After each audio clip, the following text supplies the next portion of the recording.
and he's shown that this 1 minute or so of pre-game meditation at the board, it allows him to play his best chess.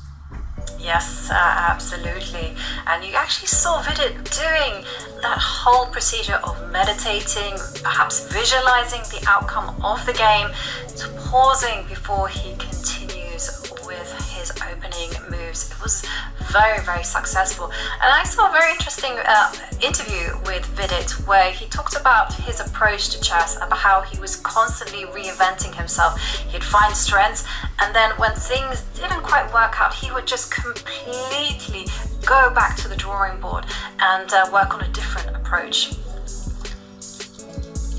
All right, well, we see that Vidit, he's got his hand on his head. As you said, sometimes players, they have to adjust. They have to change their mentality. Sometimes they change their trainers. Sometimes they change their opening. So for Vidit and Ding Liren, well, it looks like Ding just moved his dark square bishop. So the opening stages here, setting the scene in Wijk. And Ivanka, look at how many people are in attendance. We can see behind the players there are rows of fans who just want to see the top players in the world compete. There is the Challengers, where the winner of the Challengers section will be competing in the Masters event next year. We also have the qualifiers. The winner of the qualifying tournament will play in the Challengers. So many things that players and people can go to Wijk for. It's true, because it's not just the top section. All sorts of events for non-professional players. There are people who have full-time jobs, and they come to Wijk as a holiday just to compete in a serious chess event. And I love this scenic right here. I mean, we saw the outside, the beautiful village, but inside the playing hall, look at how many people are just with anticipation waiting for each and every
the knight can go to d6. Like that, yeah. This knight is just completely misplaced. It's blockading the promotion square, but it's stuck in the corner. Well, that operation failed. Okay, well. Okay, but this means it's very tricky. So again, we have to go, let's not go passive with knight a8. Let's go to the center, knight to d5. So by process of elimination, I feel like I'm making better choices in life.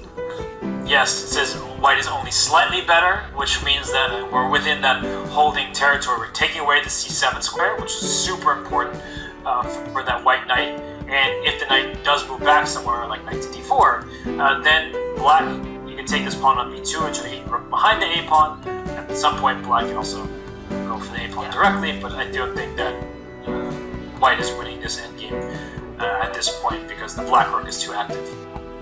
Yes, definitely. You want to keep the rooks on and go rook a2. One thing that I would not recommend black do, so say for instance white is really careless and goes h3. I just kind of wanted to highlight the risks here. So if you go h3, this rook takes g2 jack. Yeah. I just wanted to show that yes, the king goes, knight takes rook. Yes, you do win a pawn, but on the other hand, with the pawn going to a6, this is going to be such a difficult pawn for the knight on c4 to stop. Don't go in for this type of cheap tricks. No, you trick yourself because you do stop the pawn, but you see, it's not just about the pawn quantity. I love saying this, and I think this is a really great example, a picture-perfect example, that white is down material, but is well ahead because you have the best pawn on the board. Maybe black can hold, but it's not going to be easy because of white's activity. The fact that you have to be tethered to the a8 square, the promotion square, means that some knight trades can be offered that you can't accept. So I'm with you. This is biting off more than you can chew. So I think Ding, I do trust him though. How could you not? He's the world chess champion. But I feel like he usually has that pinpoint precision that's required to survive in endgames of this nature.